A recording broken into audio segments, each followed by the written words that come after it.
Hello my dear young learners, welcome to this video. कुछ technical issues के कारण मैं कुछ टाइम से वीडियोस नहीं डाल पा रही थी, लेकिन डोंट वरी, अब से रेगुलर वीडियोस आएंगे। तो आज हम पढ़ेंगे क्लास 6 का चैप्टर 9, सजीव एवं उनका परिवेश, the living organisms, characteristics and habitat. तो आइए शुरू करते हैं। आप लोग यहाँ पर इतनी सारी फोटोज देख रहे हो प्लांट्स और एनिमल्स की, तो क्या आप मुझे बता सकते हो कि ये सब कहाँ रहते हैं? जैसे cactus, penguin, mushroom, camel, fish, mangoes और इस तरह के कुछ कोनिकल प्लांट्स, ये आपको कहाँ पर दिखते हैं? क्या ये सारे ऑर्गेनिजम्स आपको एक ही जगह पर दिख जाएंगे? यदि मैं बोलूं कि कैक्टस, पेंगुइन, कैमल ये एक ही जगह पर मिलता है, तो आप कहोगे नहीं, ये जो पेंगुइन्स होते हैं वो बहुत ज़्यादा बर्फीली या ठंडी जगहों में रहते हैं, कैक्टस तो रेगिस्तान में रहता है, कैमल भी रेगिस्तान में रहता है, और जो फिश होती है वो तो पानी में रहती है। तो इसका मतलब है कि ये सारे ऑर्गेनिजम्स, तो क्या वो एक ही जगह पर रह पाते हैं? नहीं रह पाते। हर एनिमल को या हर प्लांट को रहने के लिए अपनी एक जगह चाहिए होती है। अच्छा, आप लोग बताओ कि आप लोग घर में क्यों रहते हो? हम घर में इसलिए रहते हैं ताकि हम बाहर जो पोल्यूशन है, धूप है, बारिश है, ठंड है, इन सब से बच सके, हमारा प्रोटेक्शन हो सके। उसी तरह से जो बहुत सारे तरह के ऑर्गेनिजम्स होते हैं वे भी इसीलिए रहते हैं ताकि उनका प्रोटेक्शन हो सके। क्योंकि यदि मैं इस पेंगुइन को डेजर्ट में जाकर छोड़ के आ जाऊं और इस कैमल को किसी स्नो वाले रीजन में, तो क्या ये सरवाइव कर पाएंगे? नहीं कर पाएंगे। तो इसीलिए हर ऑर्गेनिज्म का एक अलग हैबिटेट होता है, यानी आवास होता है। तो हैबिटेट मतलब या आवास मतलब क्या होता है? A place where organism live is called habitat. मतलब जिस तरह हम घर में रहते हैं उसी तरह बहुत सारे ऑर्गेनिजम्स जहां पर रहते हैं उसे हम बोलते हैं उनकी हैबिटेट या उनका आवास। जो हैबिटेट है उससे हमें क्या क्या मिलता है? हैबिटेट का या आवास का या घर का क्या यूज होता है? ये हमें शेल्टर प्रोवाइड करता है, फूड, वाटर, एयर और बहुत सारी जो हमारी ज़रूरतों की चीज़ें हैं वो हमें हमारे हैबिटेट से मिलती है। आप इसको अपने घर से कंपेयर करके देख सकते हो कि आपके घर में आपको शेल्टर मिलता है, मतलब रहने के लिए एक जगह मिलती है, खाना भी आपको मिलता है, वाटर, एयर, ये सारी चीज़ें आपको आपके घर में मिल जाती हैं। उसी तरह से किसी भी ऑर्गेनिज्म को रहने के लिए यही सारी चीज़ें तो चाहिए। तो वो ऐसी हैबिटेट ढूंढेगा जहाँ पर उसको सफिशिएंट अमाउंट में ये सारी चीज़ें मिल जाए। हैबिटेट कितनी तरह की होती हैं? हैबिटेट दो तरह की होती हैं, टेरेस्ट्रियल और एक्वेटिक। जो टेरेस्ट्रियल हैबिटेट होती है या जो ज़मीनी आवास होती हैं वे ज़मीन पर पाए जाते हैं, जैसे आप नाम से समझ सकते हो, और जो एक्वाटिक हैबिटेट्स होते हैं वो पानी में पाए जाते हैं। तो आप खुद ही सोचो कि टेरेस्ट्रियल हैबिटेट में कौन कौन से ऑर्गेनिज्म रहते होंगे।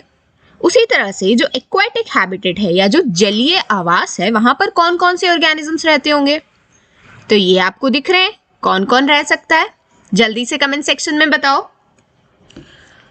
अब ये टेरेस्ट्रियल हैबिटेट के बारे में हम थोड़ा सा डिटेल में पढ़ते हैं। जब ऑर्गेनिजम्स जमीन पर रहते हैं तो इस तरह के आवास को हम बोलते हैं टेरेस्ट्रियल हैबिटेट। जैसे फॉरेस्ट, डेजर्ट, गार्डन्स, माउंटेन्स, ये सारी चीजें टेरेस्ट्रियल हैबिटेट में आती हैं। और जो एयर है वो मीडियम है टेरेस्ट्रियल हैबिटेट का। अब ये मीडियम क्या होता है? अब आप खुद ही सोचो, जैसे यदि हम जलीय आवास यानी एक्वेटिक हैबिटेट की बात करें तो वहां पर क्या मीडियम होगा? वहां चारों तरफ आपको क्या दिखेगा? वहां आपको वाटर दिखेगा। उसी तरह से टेरेस्ट्रियल हैबिटेट में या जमीनी आवास में आपको क्या दिखेगा? आपके चारों तरफ जो चीज प्रेजेंट होगी वो होगी एयर।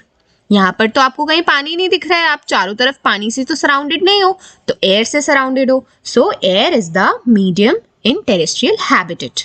उसी तरह से जब हम एक्वेटिक हैबिटेट के बारे में पढ़ते हैं तो जब ऑर्गेनिजम्स वाटर के अंदर रहते हैं और वाटर उन ऑर्गेनिजम्स का आवास बन जाता है तो उसे हम जलीय आवास या एक्वेटिक हैबिटेट बोलते हैं। पॉन्ड्स, लेक्स, रिवर, ओशन, ये सारे एक्वेटिक हैबिटेट के एग्जाम्पल हैं। और इसमें मीडियम क्या होगा? जैसे एयर मीडियम था टेरेस्ट्रियल हैबिटेट में, उसी तरह से वाटर मीडियम है एक्वेटिक हैबिटेट में। अब हम पढ़ेंगे कंपोनेंट्स ऑफ हैबिटेट के बारे में, मतलब आवास के घटकों के बारे में। तो हैबिटेट के दो तरह के कंपोनेंट्स होते हैं, बायोटिक और एबायोटिक, मतलब जैविक और अजैविक। तो जो जैविक कंपोनेंट होते हैं या जो जैविक घटक होते हैं, तो वे किसी सजीव चीज से बनते हैं, जैसे प्लांट्स, एनिमल, माइक्रो ऑर्गेनिजम्स। और जो अजैविक घटक होते हैं वो किसी निर्जीव चीज से बनते हैं या वो निर्जीव होते हैं, जैसे light, temperature, water, soil, air, ये सारी चीजें। तो कंपोनेंट्स ऑफ हैबिटेट्स क्या क्या होते हैं आपको समझ में आया? अब अच्छा, एक क्वेश्चन मैं पूछती हूँ कि क्या आप इन जगहों पर रह सकते हो? जैसे ये इतना ज़्यादा कोल्डर रीजन है, समुद्र के अंदर या फिर इस वॉल्केनो के पास, क्या आप रह सकते हो? तो आप बोलोगे कि मैम आप कैसी बात कर रहे हो, यहाँ पे हम कैसे रह सकते हैं? तो हम तो नहीं रह सकते, लेकिन ये लोग तो यहाँ पर रहते हैं। जैसे ये पोलर बियर या पेंगुइन, ये तो बहुत ज़्यादा ठंडी जगहों में सरवाइव कर सकते हैं। ये जो फिशेस हैं और बहुत सारे जो मरीन एनिमल्स हैं वो भी ओशंस में रह सकते हैं। और पता है आपको, कुछ सूक्ष्मदर्शी जीव या माइक्रो ऑर्गेनिज्म वोल्केनो की इतनी ज्यादा हीट में भी सरवाइव कर जाते हैं। तो ये कैसे सरवाइव कर सकते हैं? इसीलिए अब हम पढ़ेंगे एडाप्टेशन के बारे में। एडाप्टेशन मतलब होता है कुछ ऐसे हमारे अंदर फीचर्स आ जाते हैं, कुछ ऐसे बदलाव आ जाते हैं जो हमें हेल्प करते हैं किसी जगह पर रहने के लिए। यदि इसकी डेफिनेशन देखें तो इसमें लिखा है the presence of specific features और certain habits which enable an organism to live naturally in a place is called adaptation. तो एडाप्टेशन मतलब होता है कुछ ऐसी आदतों का होना जो हेल्प करती हैं हमें किसी भी जगह पर रहने के लिए। फॉर एग्जाम्पल, यदि आप अपने किसी रिलेटिव के घर जाते हो और आपको कोई सब्जी खाने में नहीं पसंद है, बट फिर भी यदि आपको वो सब्जी मिल जाती है तो आप थोड़ा एडजस्ट करके खा लेते हो। तो इसका मतलब क्या है? आपने थोड़ी देर के लिए अपने अंदर कुछ चेंज लेके आए, लेकिन वो थोड़ी देर के चेंज होते हैं। फॉर एग्जाम्पल, ये जो फिश है, क्या आप इस फिश को पानी के बाहर लेके आ सकते हो? लेके तो आ सकते हो, लेकिन वो सरवाइव नहीं कर पाएगी, क्योंकि इस फिश ने अपने आप को कुछ ऐसा बनाया है कि वो पानी के अंदर अच्छे से सरवाइव कर सकती है, लेकिन ये कैमल पानी के अंदर सरवाइव नहीं कर सकता। उसी तरह से ये कैमल ने भी अपने अंदर कुछ ऐसे बदलाव लाए हैं, कुछ ऐसे एडाप्टेशंस लेके आए हैं जो उसको डेजर्ट में या बहुत ज़्यादा हॉट क्लाइमेट में रहने के लिए हेल्प करता है। अब हम पढ़ेंगे अलग अलग तरह के एडाप्टेशंस के बारे में जो किसी हैबिटेट में रहने के लिए हेल्प करते हैं। मतलब हम कुछ ऐसे बदलावों के बारे में पढ़ेंगे जो किसी आवास में रहने के लिए हमारी मदद करते हैं। जैसे जो एक्वेटिक प्लांट्स होते हैं, यानी पानी में रहने वाले जो पेड़ पौधे होते हैं, उनमें ऐसे क्या एडाप्टेशंस आते हैं, ऐसे क्या बदलाव आते हैं। उनका जो रूट सिस्टम होता है वो पुअरली डेवलप होता है, मतलब वो अच्छी तरह से डेवलप नहीं होता है। तो आप खुद ही सोचो कि रूट्स की किसी प्लांट को क्यों ज़रूरत होती है। जो रूट्स होती हैं वो सॉइल से वाटर को, मिनरल को एब्जॉर्ब करके प्लांट को प्रोवाइड करती हैं। तो क्या आपको लगता है कि इस लोटस के प्लांट को रूट की ज़्यादा ज़रूरत होगी?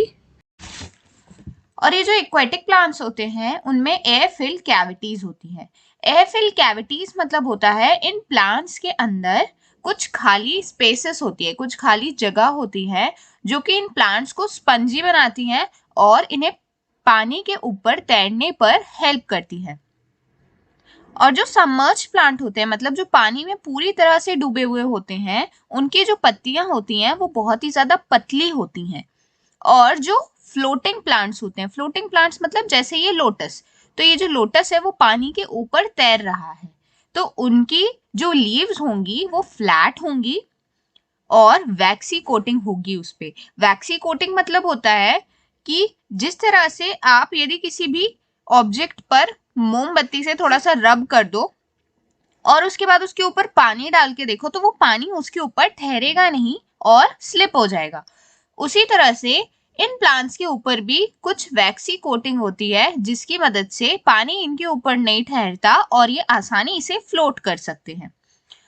और जो एक्वेटिक एनिमल्स होते हैं उनमें भी कुछ इस तरीके से एडेप्टेशंस आते हैं। जैसे ये फिश में स्लिपरी स्केल्स पाए जाते हैं। यदि आप इस फिश को ध्यान से देखोगे तो आपको यहाँ पर कुछ ऐसा स्लिपरी टेक्सचर दिखेगा। आप यदि फिश को पकड़ने जाते हो तो वो आपके हाथ से फिसल जाती है, तो ये उसे स्विमिंग में हेल्प करता है। इसके अंदर गिल्स प्रेजेंट होते हैं। जैसे हमारी बॉडी में हम जब सांस लेते हैं तो हमारी सांस लेने के लिए हमारे पास हमारे लंग्स होते हैं, उसी तरीके से ये जो फिश होती है इनके पास गिल्स होते हैं। हम तो एयर में से ऑक्सीजन लेते हैं, लेकिन ये फिश को एयर में से ऑक्सीजन कैसे मिलेगी? तो इसे पानी के अंदर से ऑक्सीजन लेना पड़ता है, तो उसके लिए इनके पास गिल्स प्रेजेंट होते हैं। जिस तरह एक्वेटिक प्लांट्स में कुछ एडेप्टेशंस आए, उसी तरह से जो डेजर्ट में प्लांट्स रहते हैं उनके अंदर भी कुछ एडेप्टेशंस होते हैं। जैसे कि वेल डेवलप्ड रूट सिस्टम। हमने देखा था एक्वेटिक प्लांट्स के रूट सिस्टम अच्छे से डेवलप नहीं होते हैं, लेकिन जो डेजर्ट वाले प्लांट्स होते हैं उनके रूट सिस्टम बहुत अच्छी तरह से डेवलप होते हैं, क्योंकि उन डेजर्ट के प्लांट्स को कोई पानी देने तो जाएगा नहीं और बारिश भी काफी ज्यादा कम होती है।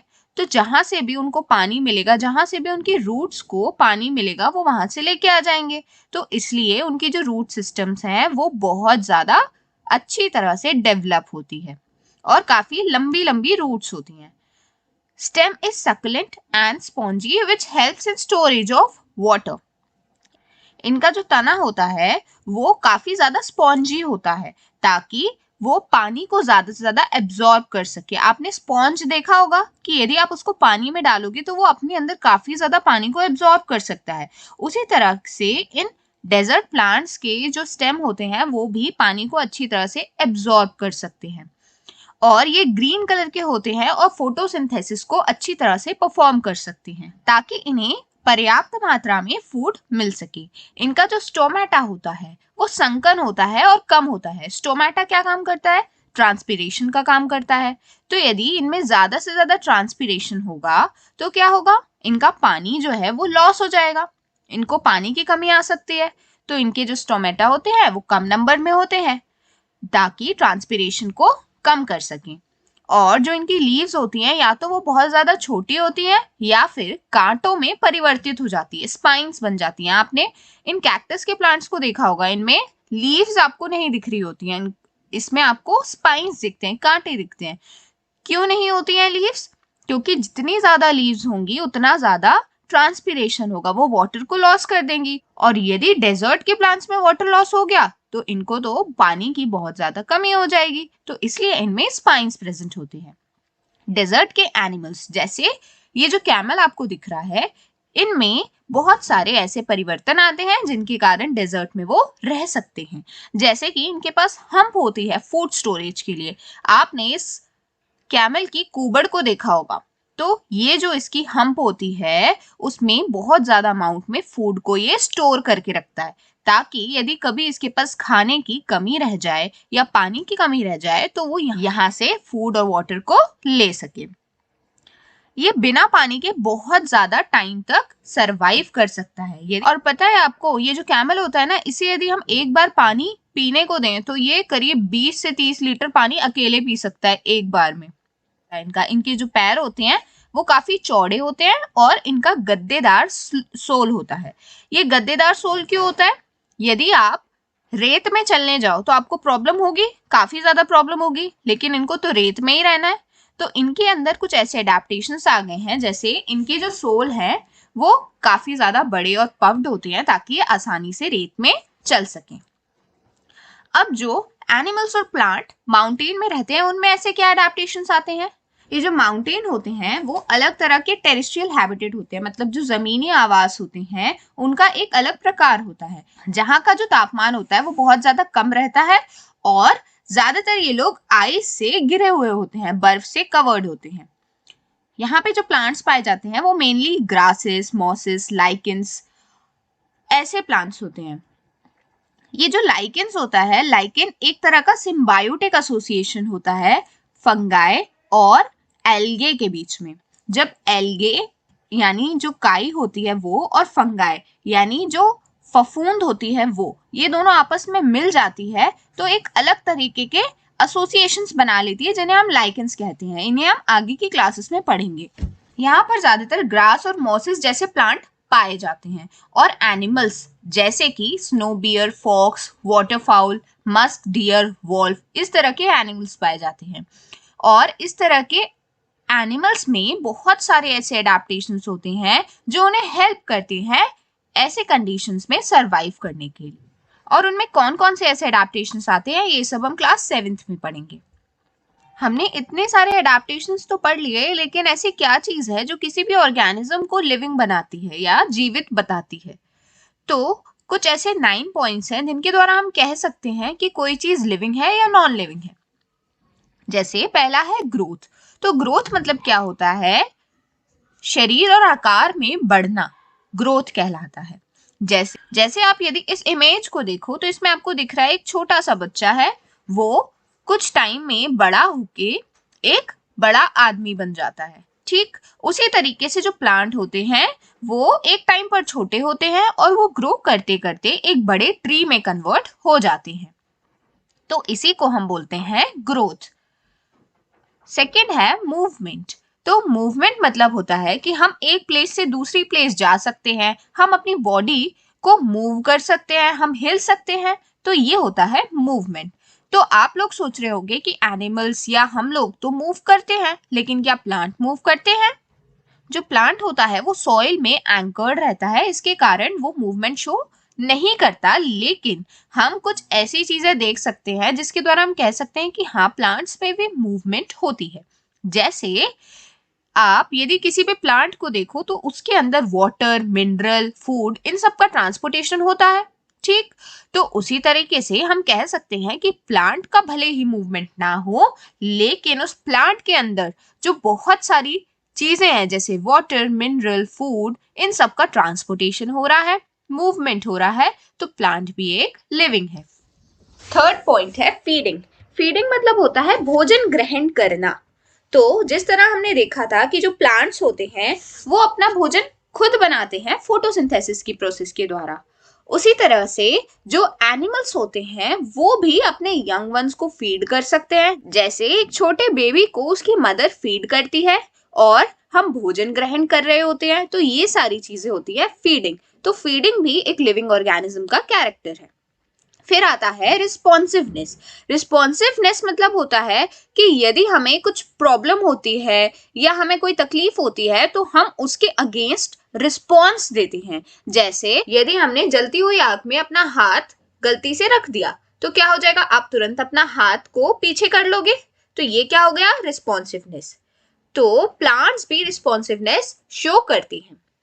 जैसे आपने छुई मुई का पेड़ देखा है, टच मी नॉट का। आप क्या होता है, यदि आप उसको टच करते हो तो वो मुरझा जाती है और थोड़ी देर बाद वो वापस से ओपन हो जाती है। तो ये क्या हुआ? ये हुआ उसका रिस्पॉन्सिवनेस। ठीक, तो प्लांट्स भी रिस्पॉन्सिवनेस शो करते हैं।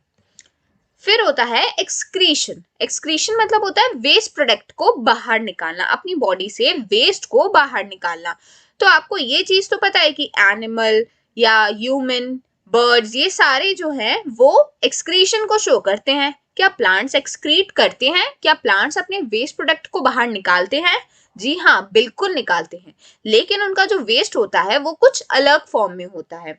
जैसे आपने देखा होगा कुछ प्लांट्स होते हैं जिनको आप यदि टच करो तो उसके अंदर से कुछ लिक्विड निकलने लगता है, व्हाइट कलर का मिल्की लिक्विड, या कोई पॉइजनस सब्सटेंस निकलने लगता है। आपको बोला जाता है कि उसको टच नहीं करना, वो उसमें जहर होता है ना? तो वो भी प्लांट का एक वेस्ट प्रोडक्ट होता है। तो प्लांट्स भी एक्सक्रीशन करते हैं। फिर आता है रेस्पिरेशन। रेस्पिरेशन तो हमें ये भी पता है कि प्लांट्स भी रेस्पायर करते हैं और एनिमल्स भी रेस्पायर करते हैं। हम सांस ले रहे हैं, हम सांस छोड़ रहे हैं, और सांस लेने और छोड़ने के बीच में जो चीजें हो रही हैं तो वो क्या कहलाएगी? रेस्पिरेशन। तो रेस्पिरेशन भी लिविंग ऑर्गेनिज्म का कैरेक्टरिस्टिक है। फिर आता है सेलुलर स्ट्रक्चर। सेलुलर स्ट्रक्चर मतलब हमारी बॉडी सेल से मिलके बनी हुई है। तो सेल का भी एक स्ट्रक्चर होता है। सेल के अंदर बहुत सारे छोटे छोटे पार्ट्स होते हैं जिन्हें हम सेल ऑर्गेनेल्स बोलते हैं। हमारे सेल का पर्टिकुलर स्ट्रक्चर होता है। आप जब आगे क्लास में जाओगे तब आप पढ़ोगे प्लांट सेल क्या होता है, एनिमल सेल क्या होता है, उनके स्ट्रक्चर क्या होते हैं। तो यदि सेल्स हैं तो वो क्या है, लिविंग ऑर्गेनिज्म है। फिर आता है रिप्रोडक्शन।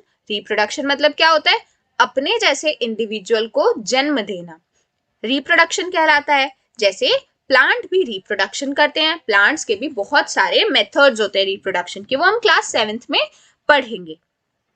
और जो एनिमल्स होते हैं उनमें भी रिप्रोडक्शन होता है, वे भी जन्म दे सकते हैं। तो रिप्रोडक्शन भी लिविंग ऑर्गेनिज्म का कैरेक्टरिस्टिक है। फिर अडाप्टेशन के बारे में तो अभी कुछ देर पहले हमने पढ़ा कि यदि हमें कहीं सरवाइव करना है तो हमें अपने अंदर कुछ ऐसे बदलाव लाने पड़ते हैं जिन्हें हम अडाप्टेशन कहते हैं। तो प्लांट्स में भी बदलाव आते हैं और एनिमल्स में भी बदलाव आते हैं। तो ये सारे कैरेक्टर्स थे लिविंग ऑर्गेनिज्म के। अब एक छोटा सा पॉइंट है इस रिस्पॉन्सिवनेस के अंदर, जिसे हम कहते हैं स्टिमुलाई। स्टिमुलाई मतलब क्या होता है, स्टिमुलाई मतलब कुछ ऐसे फैक्टर्स होते हैं जो किसी भी प्लांट या एनिमल को रिस्पॉन्स शो करने के लिए मजबूर कर देते हैं। जैसे food, water, light, touch, gravitational force. जैसे मैंने आपको एग्जांपल बताया था छुई मुई के पेड़ का, तो उसमें क्या होता है, यदि आप उसे टच करते हो तो वो बंद हो जाता है। तो टच किया मतलब आपने उसको एक स्टिमुलाई दिया। उसी तरह से कुछ ऐसे फ्लावर्स होते हैं जो सूर्य की रोशनी में खुल जाते हैं और जैसे ही सूर्य ढल जाता है वो बंद हो जाते हैं। तो लाइट उनके लिए क्या हो गया, स्टिमुलाई हो गया। तो ऐसे बहुत सारे स्टिमुलाई हैं जिनके द्वारा प्लांट्स और एनिमल रिस्पॉन्स देते हैं। ये सारी चीजें आपको अच्छी तरह से समझ में आई। तो यदि आपको कोई भी डाउट हो, कोई भी क्वेरी हो, तो आप प्लीज कमेंट सेक्शन में कमेंट करके मुझे बताएं ताकि मैं नेक्स्ट वीडियो में उसे इम्प्रूव कर सकूं। अब बारी आती है हमारी गुड बाय क्वेश्चन की। Which of the following is the feature of a desert plant? Desert में रहने वाले प्लांट का क्या एक फीचर हो सकता है? A. Green leafy branches. B. No roots.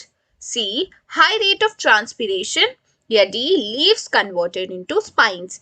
A, B, C, D जो भी आंसर हो जल्दी से कमेंट बॉक्स में बताएं।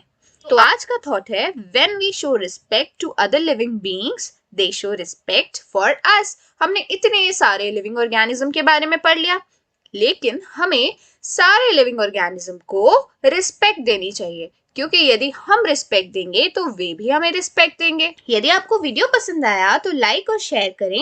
अब हम मिलते हैं जल्द ही नेक्स्ट वीडियो में, तब तक के लिए goodbye and take care.